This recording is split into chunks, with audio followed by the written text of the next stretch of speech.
BNP যদি তাদের জায়গা থেকে আবার নব্য স্বৈরাচার হইতে চায় তাহলে আমরা মনে করি যে তারা 5 বছর ক্ষমতায় টিকে থাকতে পারবে না।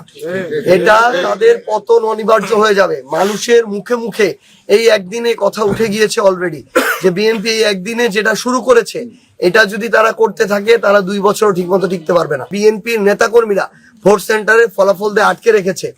এইরকম 20, 30, 40টা প্রায় সেন্টার আছে যেখানে 2-3 ঘন্টা ধরে গণনা শেষ কিন্তু ফলাফল ঘোষণা দিতে দেয়া হয় নাই। এখানে আমাদের নেতাকর্মীদেরকে আক্রমণ করা হয়েছে, কয়েকটা জায়গায় তাদেরকে রক্তাক্ত করা হয়েছে, তাদের বাড়িঘরে হামলা করা হয়েছে, দোকানপাটে হামলা করা হয়েছে।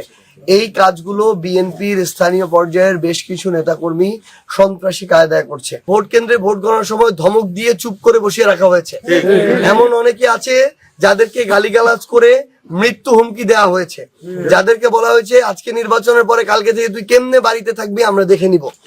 এমন তারা তাদের জায়গা থেকে মিথ্যা মিডিয়া প্রোপাগান্ডা করে বিএনপি জিতে গিয়েছে এরকম একটা প্রোপাগান্ডা তারা ছড়ানো শুরু করেছে।